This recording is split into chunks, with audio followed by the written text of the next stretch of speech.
आपसे एक सवाल है, आपको क्या लगता है पिछले 3,500-4,000 साल पुरानी जितनी भी रिकॉर्डेड ह्यूमन हिस्ट्री है, उसमें कितने साल वॉर चली और कितने साल पीस रहा है? The answer is 268 years. 268 years war नहीं चली है, 268 ईयर्स पीस रहा है। बाकी सारा टाइम कुछ ना कुछ वॉर चलती रही है। इसका मतलब 8% से कम time, that means 92% of the time of recorded history, people have been fighting wars, killing each other, maiming each other, cutting each other's throats in all sorts of unique and creative ways. Peace is the exception, war is the rule. That number, if it hits you, get ready for a ride like no other, because I am going to summarize and talk about this book, this beautiful piece of work. This is The Lessons of History by Will and Ariel Durant. 1968 में ये किताब लिखी गई थी। ये दो historians, many regard them as the top most historians in the world, और इस हस्बैंड वाइफ कपल ने अपनी पूरी जिंदगी हिस्ट्री को पढ़ने में और उसको डॉक्यूमेंट करने में लगा दी। इससे पहले, इस किताब से पहले, they wrote 11 volumes of human history, the entire story of human history. 11 volume जिसमें 11,000 पेजेस हैं। एंशिएंट सुमेर से लेकर नेपोलियनिक फ्रांस तक हर major culture they covered. They got a Pulitzer prize for it, they got various medals for it, which took them 40 years, by the way. They dedicated their life to that. They then distilled सारे patterns, history के सारे lessons in this small 100-page book. This book is an atom bomb in its own right. And I'm going to summarize it और सारे patterns हम uncover करेंगे. So get ready, it is going to be one hell of a ride. शुरू करते हैं। Egypt 3100 BC। हर साल almost clockwork की तरह नाइल रिवर फ्लड कर देती थी।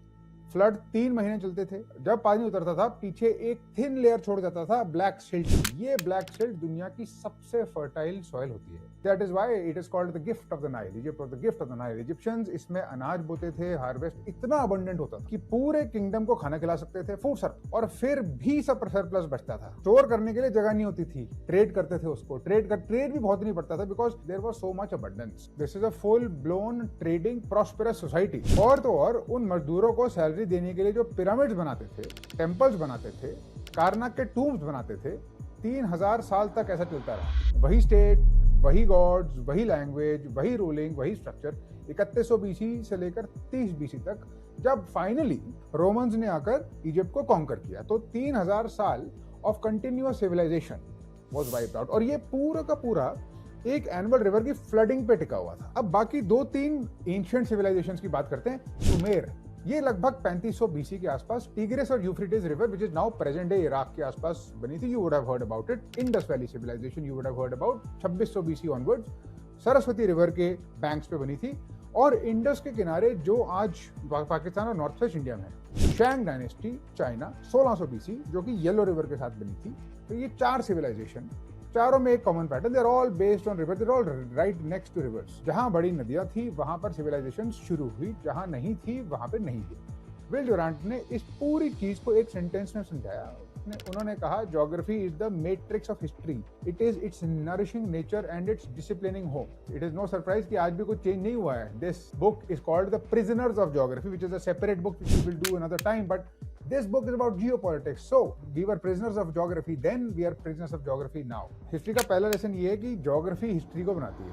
अगर रिवर्स और सॉइल और रेनफॉल सच में सब कुछ बनाते हैं तो एक सवाल पैदा होता है, and that question the author asks. तो फिर वही फर्टाइल रिवरलैंड्स नॉर्थ अमेरिका में थे, मिसिसिपी के आसपास बहुत फर्टिलिटी थी, तो वहां पे नेटिव पॉपुलेशन के लिए कंपेरेबल उस लेवल की एंशिएंट सिविलाइजेशंस क्यों नहीं बनी? The same soil, same water, pyramids क्यों नहीं बने वहां पे उस टाइम पे? और उसका जवाब एक लाइन में देते हैं, and that line is beautiful. That is the final line of the chapter, man not earth makes the civilization. It is history's second lesson. Geography आपको एक कैनवस देती है, पिक्चर नहीं बनाती। Take the example of Israel. For example, Durant खुद कहते हैं, एक देश जो 1000 नेचुरल ऑब्स्टेकल्स के को पार कर मोस्टली डेजर्ट टाइप एरियाज में सिर्फ ह्यूमन विल से खड़ा होता है। इजराइल की जमीन सीरिया की जमीन से ज्यादा रिच नहीं है। आज इजराइल और सीरिया के बीच में डिफरेंस यही है कि लोग कैसे हैं। It is man, not earth, that makes civilization. ये बात इंडिया पे भी लागू होती है। Indo-Gangetic Plains, Northern India, it is very fertile and it has always remained fertile. लेकिन civilizations, जो actual cities हैं, जो trade बनाना है, जो empires बनाने हैं, ये तो हुआ जब leadership उस जमीन पे कुछ बड़ा बनाने के लिए उठी। एक बारी थोड़ा सा रुक के पॉज करके देखते हैं कि इस चीज की रेलेवेंस क्या है। This book is evergreen. 1968 में कही हुई बात 2026 में, 2027 में भी लागू है, and it will always continue to remain that way. हमने अभी फ्लोर एस्टैब्लिश किया है। Geography matters, but it does not decide. अगर आपको इसका एग्जाम्पल चाहिए कि why this book is relevant even today and why geography decides history, have you heard of the Strait of Hormuz? छोटा सा geographical feature. Has it or has it not made history in this world? Those are the first few lessons of history, but we go further. And the author takes us into biology. और यहाँ पे will जोरेंट आपको biology के 3 lesson देते हैं. This is the most profound and the most disturbing and my favorite chapter out of the entire book. 3 पत्थर की लकीरें हैं जो कभी चेंज नहीं होंगी. 3 लेसन देता है बायोलॉजी हमको. पहला lesson, life is competition. Competition is not only the life of trade, it is a trade of life. It is the rule. Peaceful when food abounds, violent when mouths outrun the food. Author कहते हैं कि animals eat one another without qualm. Nature में animals एक दूसरे को खाते हैं और ये हिस्ट्री का एक पैटर्न है. ये बायोलॉजी से हम सीखते हैं. War is a nation's way of eating. That is one of the most famous lines from this book. And he says it right here, war is a nation's way of eating. It promotes cooperation because it is the ultimate form of competition. इसका क्या मतलब है? Animals एक दूसरे को directly खाते हैं. They tear each other apart. They swallow each other raw. Civilized human beings वही चीज करते हैं, पर तरीके डिफरेंट हैं. सैंक्शंस के थ्रू करते हैं, ट्रेड रूट्स के करते हैं, हायरिंग करके, फायरिंग करके करते हैं, और बहुत सारे अलग अलग तरीके से करते हैं. सोफिस्टिकेटेड तरीकों से करते हैं. कॉन्क्वेस्ट करते हैं, कॉलोनाइजेशन के थ्रू करते हैं, इंपीरियलिज्म के थ्रू करते हैं, डेट ट्रैप के थ्रू करते हैं. Mechanisms are dressed up, the hunger remains the same. The state which Durant is saying सिर्फ एक ह्यूमन बीइंग का एक लार्जर वर्जन है. हमारी ग्रीड, हमारी प्राइड, हमारी पग्नासिटी, हमारी एग्रेशन, हमारी ये नीड कि हमें किसी को डोमिनेट करे बिना हमारा पेट नहीं भर सकता, ये हमारे अंदर बायोलॉजी ने भरा हुआ है. और ये इसलिए भरा हुआ है क्योंकि हमारे our ancestors leverage this. Biology का दूसरा लेसन, लाइफ इज सिलेक्शन. और यहाँ इस पूरी किताब का सबसे बड़ा बॉम्बशेल है शायद इस सेंटेंस को, जिसको कोई भी समरी कभी भी कोट नहीं करती. मुझे नहीं पता क्यों. This is the most uncomfortable truth there is, and it is this: freedom and equality are स्worn and everlasting enemies, and one prevails, the other dies. Leave men free and their natural inequalities will multiply almost geometrically. He is saying कि history हमको बताती है कि freedom और equality एक साथ नहीं चल सकती. अगर आप ज्यादा फ्रीडम दोगे, धीरे धीरे इक्वालिटी खत्म हो जाएगी. अगर आप इक्वालिटी को एनफोर्स करोगे तो फ्रीडम को कर्टेल करके करना पड़ेगा. Take any example from your contemporary life. Tell me this is true or is it not. Is it or is it not true with regards to reservations? Is it or is it not true with regards to all the rules that you have to follow? Is it or is it not true with regards to income tax? Think about it. Freedom और equality partners नहीं हैं. They are enemies. They are antithetical forces. अगर आप लोगों को free choice दोगे तो strong, talented, ruthless और जो सबसे lucky लोग होंगे वो आगे बढ़ जाएंगे, और वो आगे बढ़ते चले जाएंगे अगर उनको कोई रोकेगा नहीं तो. और inequality grow करेगी. अगर आप इक्वालिटी को एनफोर्स करोगे तो आप अपने फ्रीडम को आपको छीनना ही पड़ेगा. आपके लोगों को आपको रोकना ही पड़ेगा. आपको अक्यूमुलेशन से रोकना ही पड़ेगा. आपको उनको अचीवमेंट से, उनकी ड्राइव से, चाहे वो ड्राइव अच्छी हो या बुरी हो, रोकना ही पड़ेगा. और इस ट्रेड ऑफ से कोई बच नहीं सकता. आज तक कोई नहीं बचा. And he gives us some historical example. England ने 19th सेंचुरी में फ्रीडम चूज किया. Inequality started to explode. Every capitalist society goes through the same thing. India is going through it now. So in England 1900 तक top 1% British families के पास 70% wealth थी. Russia के 1917 के revolution से पहले एक बड़ी inequality थी वहां पर, to the point of it leading to a revolution. Freedom was killed. एक डेकेड के अंदर जो भी रिजीम को क्रिटिसाइज करता था वो लेबर कैंप में भेज दिया जाता था. After the revolution in Russia in 1917 there is no third option. सिर्फ सेम लाइन के अलग अलग पॉइंट्स हैं, और हर पॉलिटिकल आर्ग्यूमेंट जो आप अपनी बाकी जिंदगी में करोगे वो असल में इसी बात के आसपास घूमती है. तीसरा लेसन बायोलॉजी का, life must breathe. And the author says something very radical, something very striking. वो कहते हैं कि अगर पॉपुलेशन बढ़ती चली जाती है तो नेचर उसको इक्वलाइज करता है. बार बार ऐसा होता है. और नेचर की इक्वलाइजिंग 3 फोर्सेज हैं. जैसे खेत काटे जाते हैं वैसे ही 3 फोर्सेज यूज करता है नेचर. एक है फैमिन, एक है पेस्टिलेंस और एक है war. Pestilence, covid, the plague, जितने भी पेंडेमिक्स हुए हैं एकदम से ह्यूमन पॉपुलेशन को वाइप आउट कर देते हैं. War, you know what war does.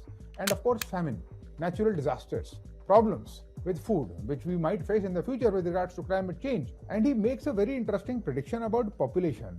कहते हैं, the author is saying कि अगर एक नेशन का low birth rate है तो it will be periodically chastened by some more virile and fertile groups. He is talking about the demographic dividend. He is talking about how the population of certain groups is increasing. He is talking about what Europe is going through now in these days. What they are talking about the influx of immigrants, जिससे लोगों को डर लगता है. What he is talking about is what Japan is facing now, क्योंकि उनकी population rate अब declining है. साउथ कोरिया फॉर इंस्टेंस, उनकी total fertility rate 0.72, human history के सबसे कम। Japan is at 1.20, Spain is at 1.19। China ने पिछले साल मॉडर्न हिस्ट्री में पहली बार 1 मिलियन लोग लूज की। इंडिया ने 2024 में रिप्लेसमेंट लेवल क्रॉस कर लिया 1.98, which is lower than replacement level.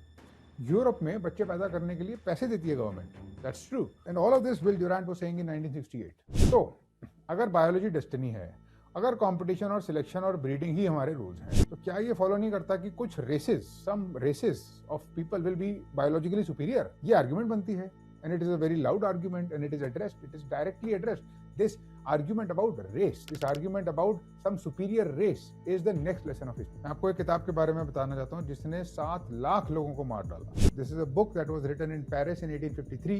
It was published, लिखी गई थी, there is a French aristocrat, इनके द्वारा जिनका एक बहुत लंबा नाम था, com Joseph Arthur de Gobineau। किताब का नाम था Essay on the Inequality of the Human Races, और उसकी आर्ग्यूमेंट बड़ी सिंपल थी। आर्ग्यूमेंट थी कि एक सुपीरियर रेस है जो है आर्यंस। ह्यूमन हिस्ट्री का हर नोबल एक्ट, हर नोबल चीज, हर नोबल ट्रेट उन आर्यन से निकलता है। हर सिविलाइजेशन जो गिरी, इसीलिए गिरी क्योंकि आर्यंस ने इंफीरियर स्टॉक के साथ इंटरब्रीडिंग स्टार्ट कर दी और अपनी प्योरिटी खो दी। 1899 में, after many years of this book, एक अनदर इंग्लिशमैन जो जर्मनी में सेटल हो गए थे, ह्यूस्टन स्टुअर्ट चैम्बरलेन, आपने शायद नाम सुना हो, उन्होंने गोबिनो के क्लेम को और छोटा कर दिया और बारीक कर दिया।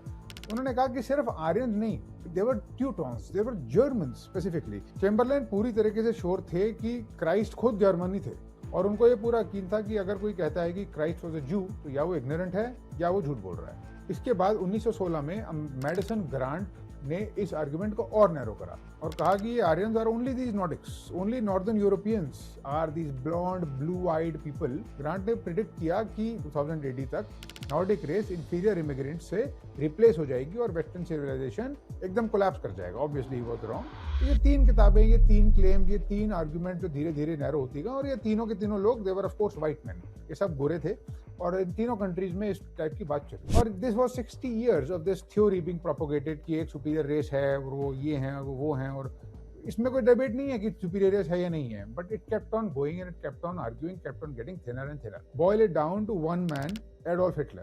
On this basis, he roused the Germans to slaughter a people and to undertake the conquest of Europe. 7 lakh Jews, many lakh Soviet citizens, 7 million Poles, 2 million Yugoslavs, total में 70 million people were killed। और ये सब कुछ intellectually 3 किताबों का तक trace किया जा सकता है जिन्होंने ये आर्ग्यू किया कि एक रेस नेचुरली दूसरी रेस से ज्यादा सुपीरियर है।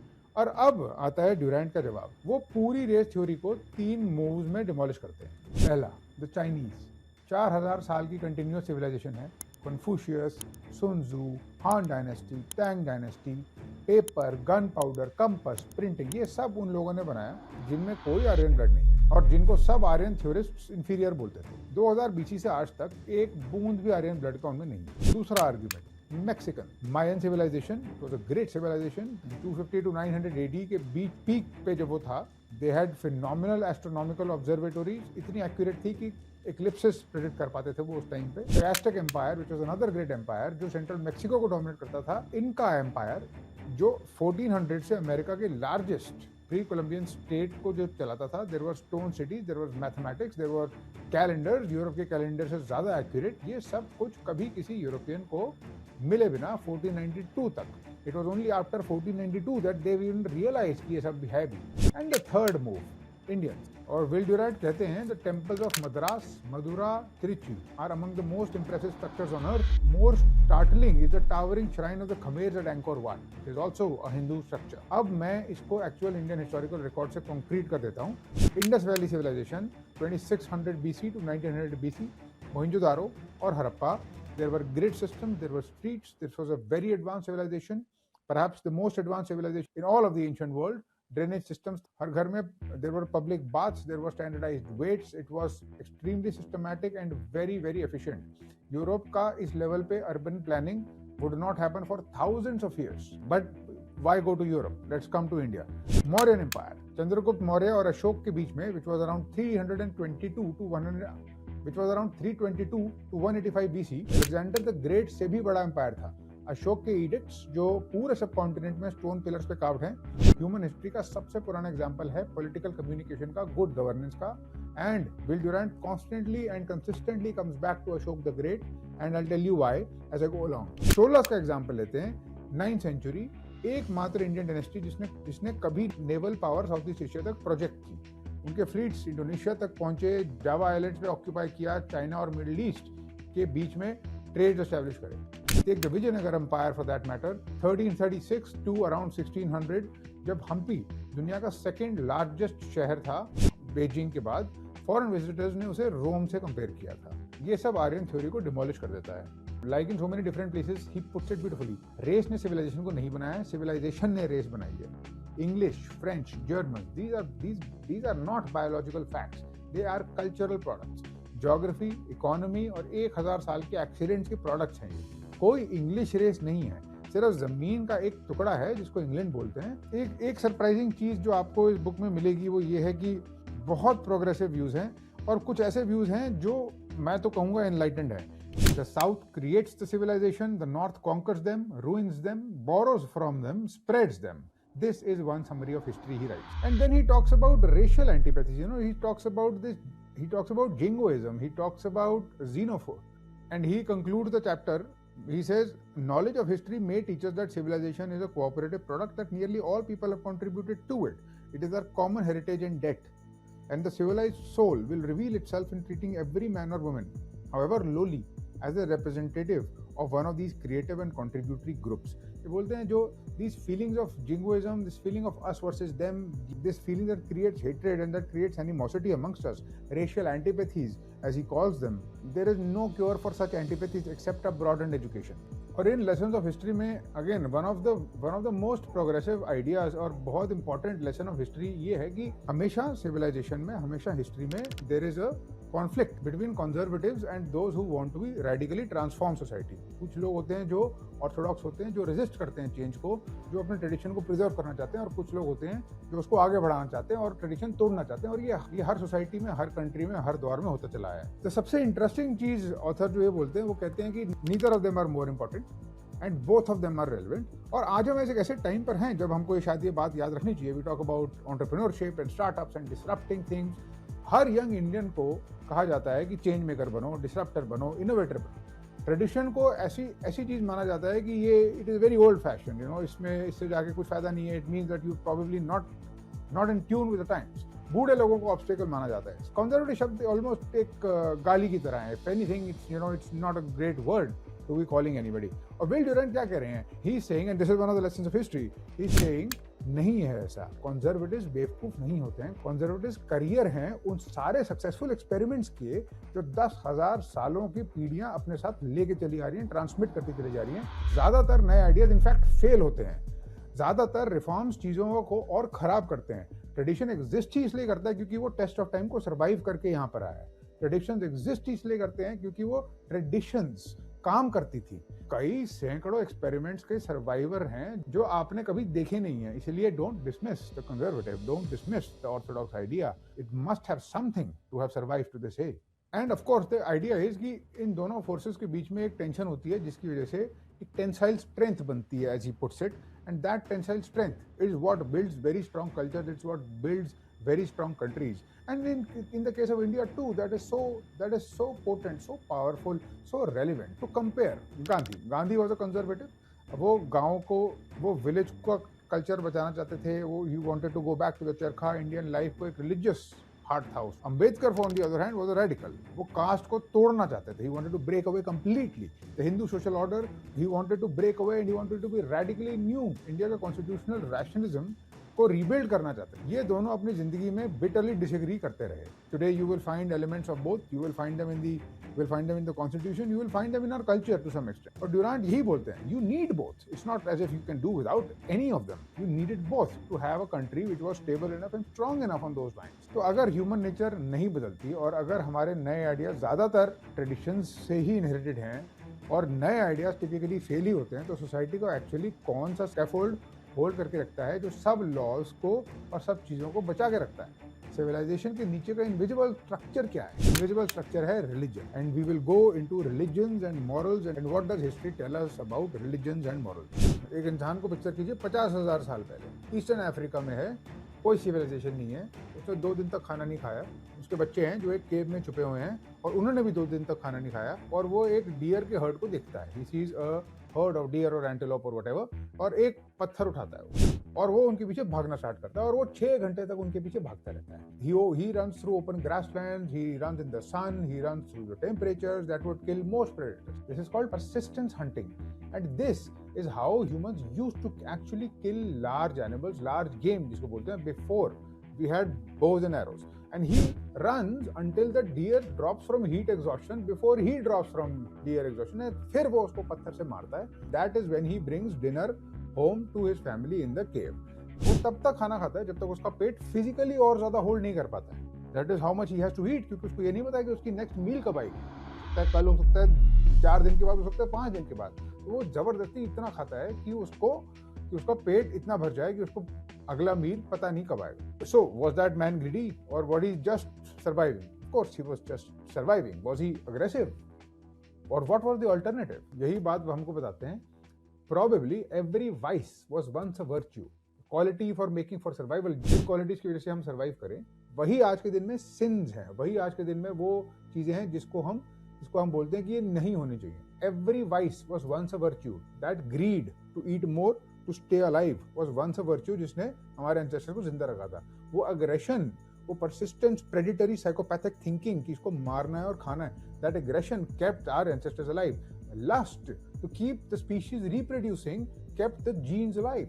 The pride that keeps you fighting for status, जब status होता ही नहीं है और जब बात सर्वाइवल की है, keeps your territory alive, and that is what makes countries fight wars, that is what makes us patriotic, that is what makes us crazy, that is what also makes us hateful. It is exactly वही सब चीजें जो हम सोचते हैं जो नहीं होनी चाहिए आज की स्टेज में। तो Will Durant beautifully takes us to 3 stages, and these are critical fundamental stages of moral, and the lesson towards the end of it is absolutely beautiful. People assume कि जो morals होते हैं, जो virtues होते हैं, वो God से आते हैं, या वो logic से आते हैं, या वो किसी external law से आते हैं। Will Durant says, after 40 years of studying every civilization on earth, he says no, morals eternal नहीं होते हैं, morals कहीं दूसरी दुनिया से नहीं आते हैं, morals are just adaptations, they change as the economy changes। और वो 3 stages के बारे में हमें बताते हैं, और 3 stages में कैसे कैसे morality change हुई है इंसानों की, कि वो भी बता। पहली स्टेज है हंटर, इसके बारे में हमने अभी जस्ट एक डिस्क्रिप्शन दी। We imagined a man was hunting in the prehistoric time. Aggression एक वर्च्यू था, ग्रीड एक वर्च्यू था। Will Durant says insecurity is the mother of greed. Polygamy was the norm at that time. There was no single marriage and no divorce or anything. Polygamy was the norm because hunters jaldi marte the. Their life expectancy was shorter. So before death, the more women they could impregnate, the more their genes would survive. And so surplus women had to be absorbed somehow. And so that is also one of the reasons that polygamy was the norm. Moral code of the hunter was, आप जो ले सकते हो वो ले लो, जितना खा सकते हो उतना खा लो, जिससे लड़ने की जरूरत है उससे लड़ो, और जितना ब्रीड कर सकते हो उतना ब्रीड करो। Stage 2 farmer. अब 10,000 BC के आसपास फर्टाइल क्रिसेंट में, around 9000 BC in China for instance, and थोड़ा सा later in the Indus Valley civilization farming starts, right? Agriculture, people figure out कि अगर हम fertile soil में बीज बो देंगे तो खाना उगेगा और हमको खाने के लिए हंट करने की जरूरत नहीं है, don't have to kill animals for it, we can grow our food. That concept started and everybody started to use it, and now the morality changed. Why? Because the requirement changed. अब bravery जो चाहिए थी, जो bravado चाहिए था, industriousness started to replace bravery, thrift started to beat violence, peace started to beat war, because peace is when crops grow. Children stopped being mouths to feed and they started being hands in the farm. Agriculture में काम करने लग गए. Birth control became immoral. क्यों? Because जितने बच्चे होंगे उतने फार्म में काम करेंगे, जितने लोग फार्म में काम कर पाएंगे उतना खाना उगा पाएंगे. Marriage became early, marriage became permanent, and chastity became essential for women. Unprotected motherhood on a farm is a death sentence for both a mother and a child at that time. So entire moral code changes. Family होनी चाहिए, chastity होनी चाहिए, hard work होना चाहिए, thrift होना चाहिए, large family होनी चाहिए, पेरेंटल अथॉरिटी होनी चाहिए, रिलीजियस ओबीडियंस होनी चाहिए. Listed for almost 10,000 years, this was the moral code. And almost the entirety of civilization has run on this code. और यही कोड है जो हमारे ग्रेट या ग्रेट ग्रेट ग्रैंड पेरेंट्स, जिसके अंदर They have grown up in this code. And it is that has also bred every religion that you have ever heard of. Third stage, industrialization, the factory. After agriculture, we all know industrialization hui thi. We all know the industrialization happened around 1760 or so. In America, it started in the early 1800s. In Germany, it started whenever. The point is, in India, only after 1991 it really started to happen at that serious level. And in just 4 generations, you can see the impact. You can see the impact of the morals of society change entirely. 4 to entire 10,000-year-old moral scaffolding collapsed. Why? Because children now became economic liabilities. Her developed country में, industrialised country में जो morals होते हैं वो अब यहाँ पर भी आने स्टार्ट हो गए by default. They cost 20 years by. Why did children started to become economic liabilities? क्योंकि वो 20 साल की एक इन्वेस्टमेंट है पेरेंट्स के लिए. They don't bring income before 20 years. Marriage delay होती चली जाती है, पुश होती चली जाती है, and many times it doesn't even happen. And also the city offers anonymity. इसका मतलब आपको कोई जानता नहीं है. It is so big that you can just disappear. You can just do your own thing.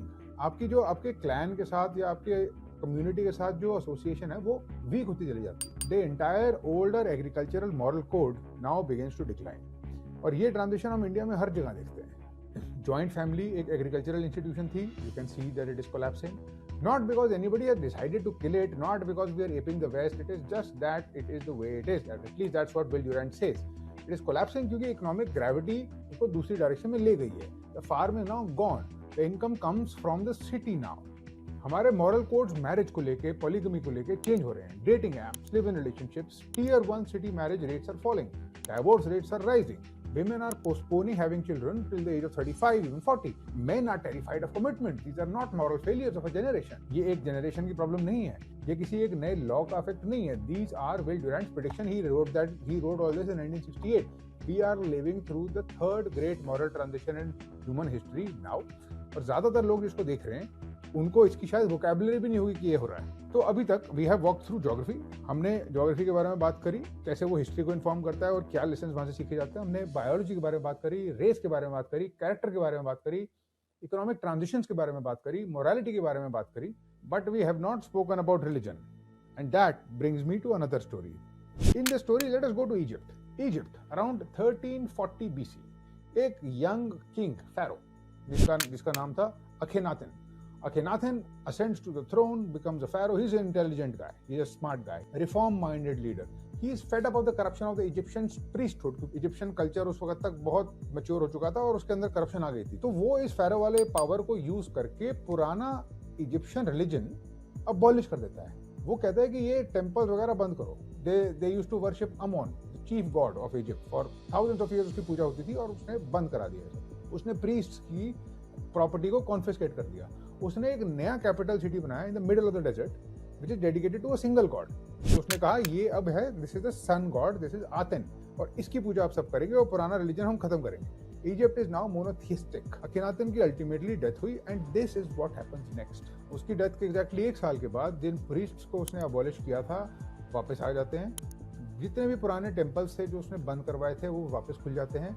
The new capital is abandoned. They go back to the old system. Akhenaten's name is chiseled off. उसका नाम history की book से Egypt से मिटा दिया जाता है. And Egypt returns to the old religion. The reform is entirely erased. Akhenaten existed for 3,000 years. This is one example, and you will now spot the pattern.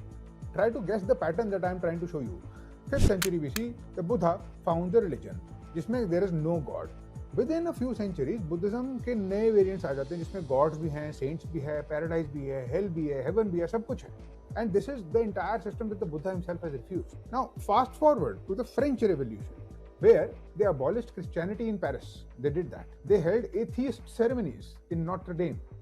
And they built a new calendar that erased the Christian week because it was a time of Reformation and all these new ideas were coming. 10 साल भी नहीं हुए थे when Napoleon came to power. He restored the Catholic Church and he signed a concordat with the Pope. In 1917, in Russia, Bolsheviks ने भी वही करा. They abolished religion in Russia. Again, new progressive ideas of that time. उन्होंने museums बना दिए atheism के, rationality के, और हजारों प्रीस्ट्स को मार डाला. They were executed. Today, the president of Russia photographs himself with the Orthodox churches. So, pattern क्या है? What is the final pattern? What is the lesson of history? And it is this. There is no significant example in history before our time of a society successfully maintaining moral code without the aid of religion. In recorded human history, her society में religion was the thing that was holding morality together. जब laws नहीं थे और and the police could not do much, it was religion holding people together. और वो ये भी कह रहे हैं कि और ये जो टाइम है जिसमें हम अभी हैं, ये पहला एक्सपेरिमेंट है हिस्ट्री का जब ऐसा नहीं हुआ है और हम एक मॉरल कोड क्रिएट करने की कोशिश कर रहे हैं without a unifying religion. And he is not very optimistic क्योंकि पैटर्न ये बोलता है हम रिलीजन को मॉडर्न थिंकिंग से डाइवोर्स नहीं कर पाएंगे चाहे हम कुछ भी कर लें. As long as there is poverty there will be gods. And notice the pattern. Global income का बॉटम हाफ है. Look at where religion is dying.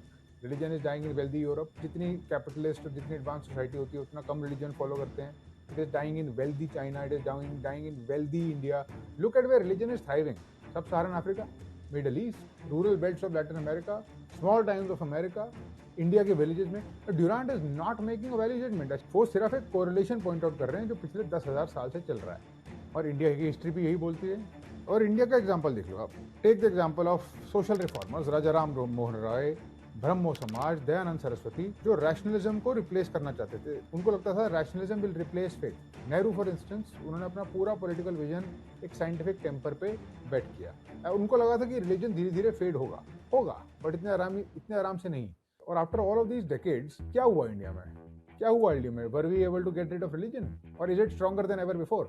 There are larger temples, but there are larger festivals, there is religious tourism, there is a more religious India, not a less religious India. This is perhaps one of the most important stories in human history और जिसके बारे में आपने शायद सुना भी हो सकता है, आपने इसके बारे में पिक्चरें भी देखी. 1200 BC के आसपास की बात है.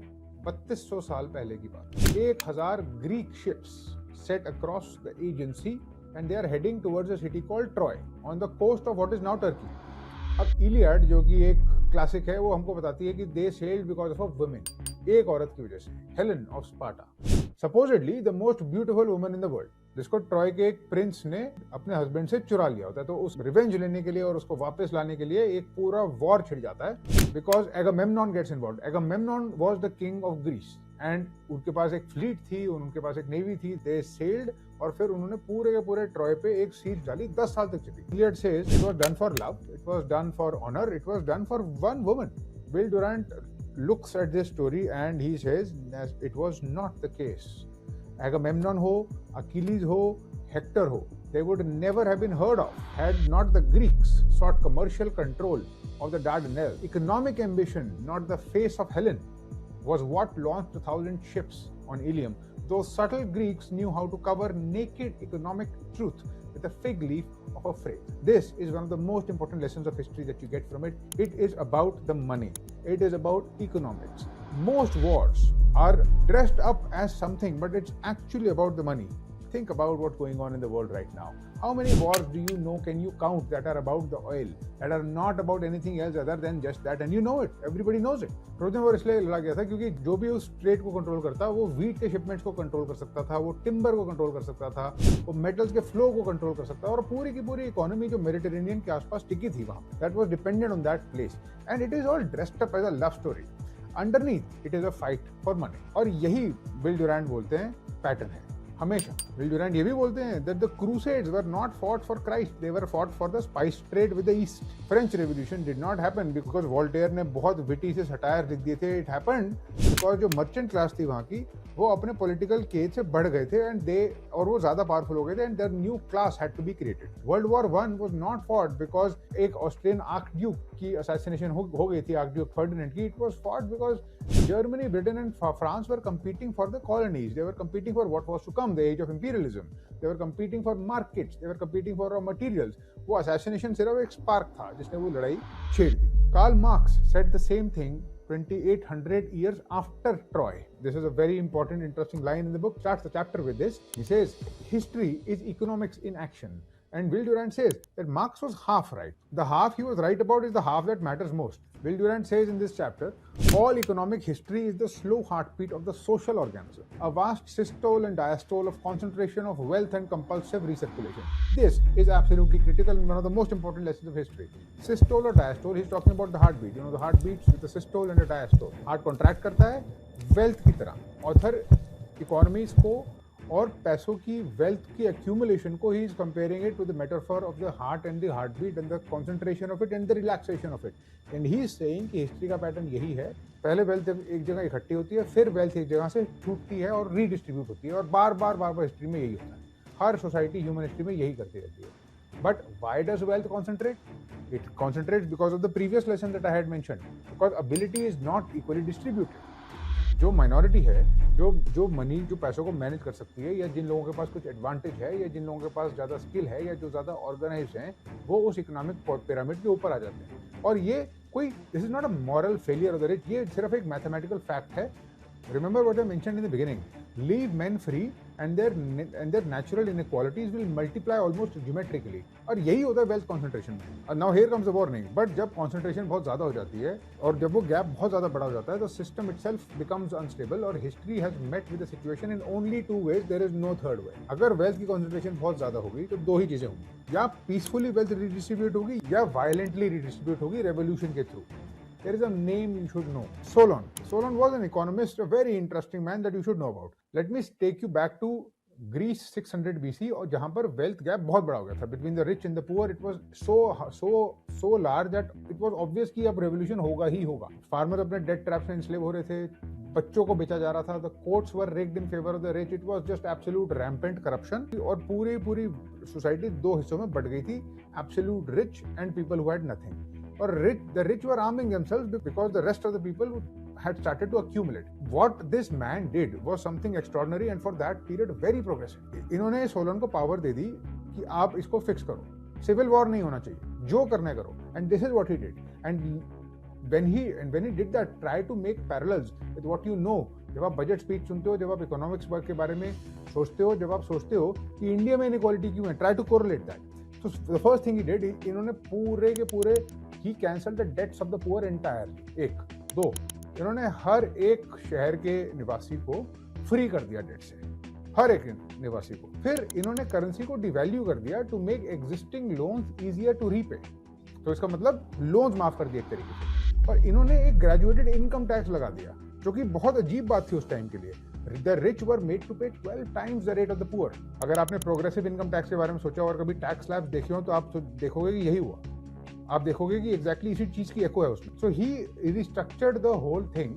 फिर इसके बाद इन्होंने कोर्ट्स को रिस्ट्रक्चर करा ताकि गरीब लोगों को लीगल स्टैंडिंग मिल पाए और उनकी बात कोर्ट्स एक्चुअली सुने। Then he arrange for the state to educate orphan children of every Athenian who had died in the war. तो जो वॉर वेटरन्स थे उनको एक रिस्पेक्ट और उनकी फैमिली का ख्याल रखना स्टार्ट करा गया। The rich started to protest. ये उनको पसंद नहीं आया क्योंकि उनको लगा कि आप कॉन्फिस्केट कर रहे हो, you are basically taking our wealth and you are redistributing, हमारी क्या गलती है।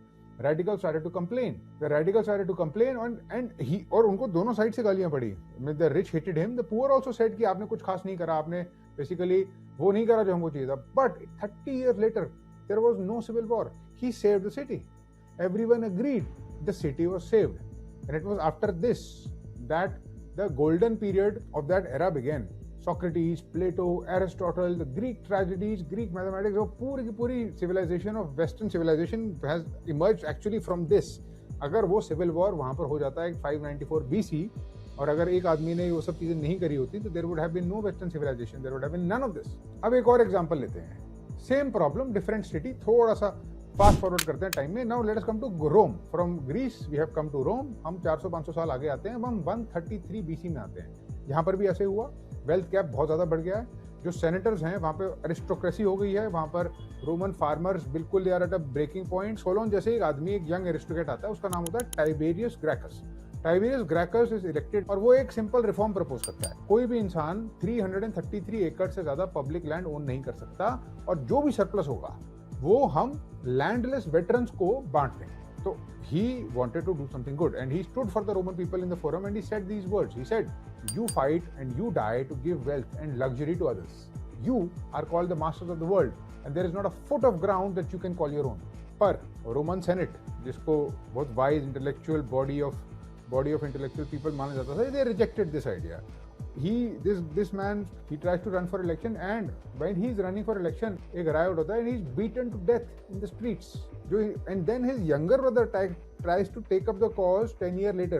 The same thing happens. So there is a decline of Rome from this point onwards until Caesar comes. Caesar crosses the Rubicon. Rubicon एक river थी, crossing the Rubicon. He literally crossed the Rubicon. That is where that phrase comes from. But anyway, and then Caesar is assassinated. There is decline in Rome. There is 100 years of civil war, and finally the Roman Empire perishes. दो शहर, दो अलग-अलग outcomes, same causes. Concentration of wealth. और दोनों cases में चाहे जो भी हुआ, concentration of wealth खत्म हुई. सोसाइटी के पास एक ही चॉइस है कि आप वो कॉन्सेंट्रेशन ऑफ वेल्थ किस फैशन में खत्म करते हो, वायलेंटली या नॉन वायलेंट, प्यार से या रेवोल्यूशन से. और इंडिया का एग्जांपल लेते हैं. Take the example of India. India में लैंड रिफॉर्म्स हुए आफ्टर इंडिपेंडेंस, बैंक्स नेशनलाइज हुए, गरीबी हटाओ was started as a slogan, NREGA, food security act, subsidies, Covid cash transfer, ration scheme, ये सब एग्जैक्टली उसी फिलॉसफी के रेमिनेंट्स हैं. हम लगातार पीसफुल रिडिस्ट्रीब्यूशन चलाने की कोशिश करते हैं ताकि इतना वायलेंट ना हो जाए कि there is too much backlash. एंड अब हर बारी जब आप बजट सुनते हो और आप इनकम टैक्स के बारे में सुनते हो, या यू हेयर अबाउट रिफॉर्म्स और you hear about how government is protecting economically weaker sections, exactly यही करने की कोशिश हो रही होती है. The society should not rupture. It is not only about bringing relief, it is actually this force is so strong कि ये सोसाइटी को बिल्कुल रप्चर कर सकता है. And it can lead to civil war and can lead to decline, very fast decline. We go further and in the next chapter the author himself asks the question. He says कि अगर ऐसा है तो इसको logical extreme पे ले जाओ ना. Take it to socialism, take it to communism, take it to a place where the state owns everything. Why does that not work? Why is that not a solution? अगर ये idea इतना अच्छा है तो let us take some examples. Sumeria around 2100 BC, ये दुनिया की सबसे पुरानी सिविलाइजेशन है. And at this time the state owned most of the arable land. इसका मतलब जो भी फर्टाइल लैंड था वो स्टेट ओन करता था. वर्कर्स को राशन मिलते थे रॉयल स्टोर हाउस से. फॉरेन ट्रेड भी स्टेट मैनेज था. Entire thing collapse. Something similar happened in Rome in 301. The edict on maximum prices set ceilings on wages and prices for everything. और history में ऐसे बहुत सारे एग्जांपल्स हैं. Inca empire around 1400 AD. It was the longest lasting socialist state in history. Every person was an employee of the state. बहुत अच्छे से चला एक साल तक, जब तक स्पेनियर्ड्स आए और उस सिविलाइजेशन को डिस्ट्रॉय कर दिया. Why does socialism continue to fail again and again? Why does it not take hold? ना पहले हुआ था, ना अब हो पा रहा है. इसलिए नहीं हो पा रहा है according to Will Durant. It is because one, bureaucratic corruption होती ही होती है. आप लोगों की फितरत नहीं चेंज कर सकते. दो, एक्सटर्नल प्रेशर्स हर देश पे, हर सोसाइटी पे आते ही आते हैं. तीन, the rich are always organising to undermine them and game the system in their favour. और कोई भी सेंट्रलाइज सिस्टम, इतना सेंट्रलाइज सिस्टम सोशलिज्म या कम्युनिज्म जैसा, ह्यूमन लाइफ की कॉम्प्लेक्सिटी को कंट्रोल नहीं कर सकता. And then he brings the conclusion home. Conclusion यही है, और I will let him say it in his own words. He says that the fear of capitalism has compelled socialism to widen freedom, and then the fear of socialism has compelled capitalism to increase equality. East is west and west is east and soon the twain will meet. कहने का मतलब इन दोनों extremes को avoid करना बहुत जरूरी है. Every time society has gone into one extreme or the other. You go full throttle on socialism and if you go full throttle on capitalism, again it is the old debate. वही debate जिसकी हमने पहली बात करी थी. It is about freedom and equality. That fundamental rule is the repetitive pattern of history. अगर आप socialism leverage करते हो तो लोगों की फ्रीडम कम हो जाती है. अगर आप फ्रीडम बहुत ज्यादा दे देते हो, जो कि कैपिटलिज्म में होता है, प्योर कैपिटलिज्म में, तो लोगों की इनइक्वालिटी बहुत बढ़ जाती है. इनइक्वालिटी बहुत बढ़ जाती है तो there is probability of some fracture. या वो वायलेंट होगा या वो नॉन वायलेंट होगा. इसको रिजॉल्व करने के लिए हर बारी गवर्नमेंट को कुछ ना कुछ मिक्स करना पड़ता है. अमेरिकन सोसाइटी, जो कि फंडामेंटली कैपिटलिस्ट है, बहुत सारे सोशलिस्ट मेजर्स लेती है. उनकी हेल्थ केयर, उनके मेडिकेयर, उनकी बहुत सारे सोशल सिक्योरिटी सिस्टम्स एग्जैक्टली यही करते हैं. इंडिया, जो कि कैपिटलिज्म की तरफ जा रहा है, बहुत सारे सोशलिस्ट मेजर्स छोड़ नहीं रहा है. चाइना, जो कि कम्युनिस्ट कंट्री है, बहुत हद तक कैपिटलिस्ट मॉडल फॉलो करता है. So there is a hybrid approach and that is the only tested model that actually last. This brings us to the next arc and the next chapter, which is government. इस transition को, इस control को hold कौन करता है? Where does power lie? What about the government? Is democracy better? Is monarchy better? Exactly क्या cycle है? What is that? What is the cycle of history with regards to that? और उस cycle में हम कहाँ हैं? Julius Caesar. Julius Caesar was a dictator, great Roman general. He was around 50 years old when he crossed the Rubicon. Rubicon एक छोटी सी river है जिसको क्रॉस कर लिया था उन्होंने, और he went into Rome and he established himself as the dictator. He had been fighting wars for Rome. He had been ordered by the Roman Senate to disband his army before entering Italy. अगर वो मान जाते और अगर वो army के साथ enter करते, he would have survived. But if he crossed the Rubicon with his army, that means the republic is dead. एक जरा सी रिवर क्रॉस करी सीजर ने, एंड और वो फ्रेज आज तक हमारे साथ है, इसलिए साथ है because when he cross the Rubicon democracy died and dictatorship took over and that is exactly the pattern that the authors keep on telling us. और यही पैटर्न प्लेटो ने भी प्रेडिक्ट किया था in the 8th book of the Republic. उन्होंने कहा था कि हर गवर्नमेंट कुछ साइकिल्स के थ्रू जाती है। Monarchy will decay into aristocracy, aristocracy will decay into democracy, democracy will decay into dictatorship, और उसके बाद वो साइकिल पूरी की पूरी स्टार्ट होती है। मोनार्की एक पॉइंट पे अच्छी चलती है, उसके बाद वो धीरे धीरे कुछ पावरफुल लोगों के हाथों में चली जाती है। वो पावरफुल लोग धीरे धीरे डेमोक्रेसी के स्टेट में चले जाते हैं, जो कुछ देर तक अच्छी चलती है, और उसके बाद वो डेमोक्रेसी धीरे धीरे फिर से डिक्टेटरशिप बन जाती है, और फिर ये साइकिल वापस स्टार्ट होती है। And Durant is saying 2400-year-old theory, this is called Plato's wheel and the wheel of history is always turning. Rome के साथ भी यही हुआ, हमारे साथ भी यही हुआ, और हो सकता है आगे भी यही होता रहे। What is most interesting is to see कि उस साइकिल में हम अभी कहाँ हैं। तो ये प्लेटोनिक व्हील चलता रहा, और ऑथर हमको रोम की पूरी साइकिल के थ्रू लेकर जाते हैं। एक पीरियड है बीच में एक्सेप्शन का, जो कि बहुत इंपॉर्टेंट है और बहुत इंटरेस्टिंग भी है। रोम में 5 बहुत अच्छे एम्परर्स रहे थे। ये वो पार्ट है रोमन हिस्ट्री का that should be taught everywhere in leadership schools, and it is. Rome had given humanity the greatest experiment in good government cause of these 5 emperors. And notice the pattern, 5 emperors एक दूसरे के साथ blood से related नहीं थे। They were not successors, they were not family, they were not father and son. हर एक emperor ने अपने सक्सेसर को एबिलिटी पे और मेरिट पे चूज करा। The first one was Nerva. Nerva chose Trajan. Trajan chose Hadrian. Hadrian chose Antonius Pius. Antonius Pius chose Marcus Aurelius, जिनकी बुक मेडिटेशन हम आज भी पढ़ते हैं। This system worked because इससे पहले के ये जो 4 नाम मैंने आपको बताया, इनमें से किसी का भी बेटा नहीं था। There was no nepotism. Nobody took over. But then something happened. Marcus Aurelius had a son, और वो डायनेस्टिक पॉलिटिक्स स्टार्ट हो गई फिर से। मार्कस ऑरेलियस के बेटे का नाम था Commodus. Commodus inherited the empire. He believed that he was a gladiator. He believed that वो हरक्यूलिस का एक रीइंकार्नेशन है। He bankrupted the treasury, और after his assassination, Rome completely collapsed. तो हमारे लिए सबसे important point ये है कि रोमन हिस्ट्री का सबसे गोल्डन पीरियड वो था जब मेरिट के बेसिस पे एम्पायर पास ऑन हो रहा था, and there was no nepotism, there was no dynastic politics, and there was only merit. But Indian history में भी इसके एग्जाम्पल्स हैं। Take the Mauryan Empire. Chandragupta Maurya built the Mauryan Empire. His son Bindusara extended it. And after that, Ashok is the one who made it great. But सम्राट अशोक की death के कुछ ही साल के बाद, that empire fragment. Again, it's the Platonic wheel. It doesn't care which civilization it is. ऐसे ही बार बार चलता है। और हम इस साइकिल में ऑब्वियसली डेमोक्रेसी में है, बट डेमोक्रेसी फ्रेजाइल है, और डेमोक्रेसी डिक्टेटरशिप में कभी भी कन्वर्ट हो सकती है। That is the cycle, that is the prediction, that is what is likely to happen. और उसके होने की सबसे ज्यादा पॉसिबिलिटी आती है वॉर की वजह से। वॉर की वजह से, डिफेंस की वजह से is the perfect conditions for a dictatorship. Look at what is happening in Pakistan. Look at who is heading it. Look at how it is war that brings the perfect conditions. और मैंने आपको starting में बताया था कि war is not the exception.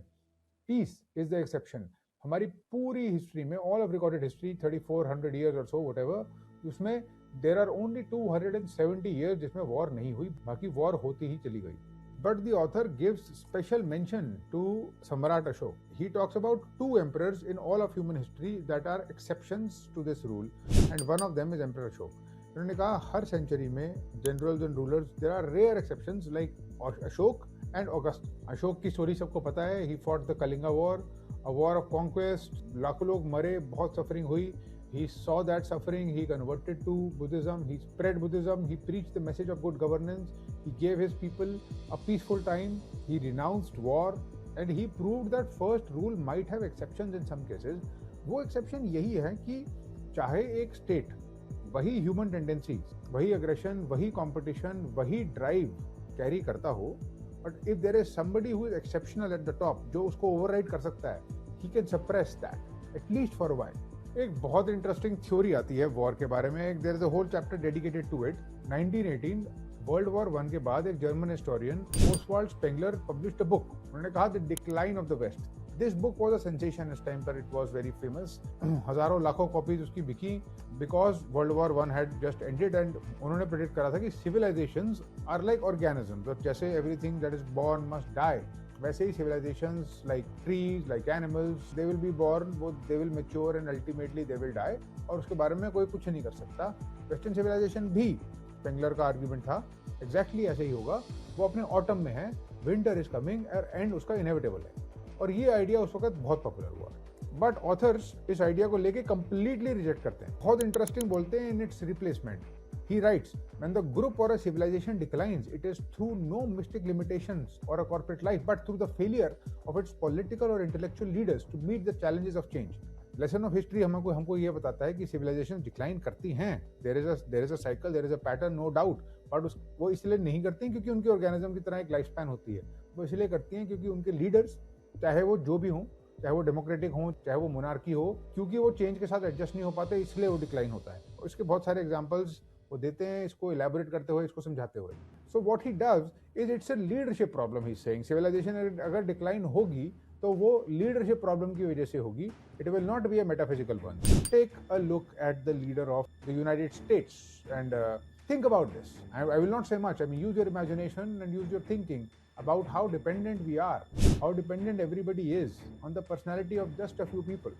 और इस lesson के बाद फाइनली एक बहुत इंपॉर्टेंट क्वेश्चन पूछते हैं। This is the second last chapter of the book. ये इस किताब का आखिरी चैप्टर है। चैप्टर का नाम ही है इज प्रोग्रेस रियल। अगर हिस्ट्री में इस तरफ साइकिल्स ही हैं and everything is changing but everything looks same and everything is basically just repetitive and these patterns are so strong, so biological, so primal, आप कुछ कर नहीं सकते, तो प्रोग्रेस नाम की कोई चीज है भी कि नहीं? What is the whole point of the whole thing? और प्रोग्रेस बोलते किसको हैं? That is his final question. He says, we shall here define progress as the increasing control of the environment by life. तो progress हुई है। There might be patterns, but those patterns build upon patterns and there is progress. Progress is defined as our control over the environment. But he is also saying it is not about happiness. We will always find reasons to be miserable. दुख खत्म नहीं होगी, suffering खत्म नहीं होगी, लोग परेशान होना मरना बंद नहीं करेंगे, लोगों की वर्च्यू एकदम से बहुत अच्छी नहीं हो जाएगी। Progress is not about morals, there are just shifts in economics. Progress का मतलब है हमारा कंट्रोल एनवायरनमेंट पे, और इस डेफिनेशन के हिसाब से हम बहुत प्रोग्रेस कर चुके हैं। Look at the technological development we have seen, look at the food surplus we have around ourselves, famine has been mostly eliminated, there are so many diseases, इसको हमने कंट्रोल कर लिया है। हम स्टार्टिंग में बात कर रहे थे that we are all prisoners of geography, और ज्योग्राफी बहुत चीजें डिटरमिन करता है, but now we can get on a plane and we can conquer geography to a large extent. So in that sense progress has been made even in society, whether you talk about women, abolishing slavery, eliminating the caste system, तो हमने progress की है। और the ultimate prescription by the author is that education is the only revolution. And he says one line, जो इस video की final line होगी, he says civilization is not inherited, it has to be learned and it has to be earned by each generation anew. If the transmission should be interrupted for even 1 century, civilization would die and we would be savages again. तो ultimately what is the lesson of history? Lesson of history ultimate lesson ये है कि civilisation हमारे jeans में नहीं है, हमारे blood में नहीं है, हमारी ज्योग्राफी में नहीं है। It is not in your race, it is not in religion, it is in the transmission. Every generation has to learn it again from the last generation. Every child has to be taught language, mathematics, history, art, science, ethics, music, law, philosophy, the entire inheritance of 1000 years। और अगर एक पीढ़ी भी इस transmission को रोक देती है, जैसा कि हुआ है नालंदा यूनिवर्सिटी के केस में, the entire golden period of our history, of Indian history, was destroyed because Nalanda University was burnt. और अगर ऐसा एक बार भी हो जाता है तो वो इनहेरिटेंस टूटती है, then it is gone. तो अब इन सब lessons of history से क्या लेकर जाओगे? What is the perspective that you will take from the entire book? I think the perspective is this. अगर आपको कोई बोलता है ना कि capitalism is ending, democracy is ending, you should realise nothing is ending. ये ऑसिलेशंस हैं, ये पेंडुलम की तरह पहले ऐसे जाते हैं फिर वैसे जाते हैं। जब आपको कोई बोलता है तो आपको बस ये गेज करना चाहिए कि मैं उस ऑसिलेशन में कहाँ हूँ अभी। शायद that is the best possible lesson of history, it is the best scaffold framework that you can have and that you can hold in your head. कोई बोलता है कि इंडिया का टाइम आ चुका है, कोई बोलता है वेस्ट का डिक्लाइन हो चुका है, कोई बोलता है कि इंडिया का टाइम कभी आएगा ही नहीं, आएगा। It is an oscillation. और मैं ये उम्मीद करता हूँ कि ये देखने के बाद आप अगर अखबार पढ़ेंगे, न्यूज़ देखेंगे, कोई डिबेट देखेंगे, you will see it differently, you will have perspective about it, you will realise कि हमारे आसपास जो हो रहा है वो हिस्ट्री में होता चला आया है। वो हिस्ट्री में इसलिए होता चला आया है क्योंकि everything is cyclical, everything has a pattern. अगर आप उस पैटर्न को समझ लेते हो तो हो सकता है कि आपकी थोड़ी सी एंजाइटी कम हो सकता है आपका पर्सपेक्टिव थोड़ा सा एनरिच्ड हो सकता है आप बात की तह तक जल्दी पहुंच पाओ, हो सकता है आप पैनिक ना करो, हो सकता है कि आपकी लाइफ की चॉइसेस और अच्छे से इन्फॉर्म्ड हो और आप रियलाइज करो कि आप एक नेस्टेड इकोसिस्टम में एग्जिस्ट करते हो। I hope that this was helpful and enriching and thank you so much for watching.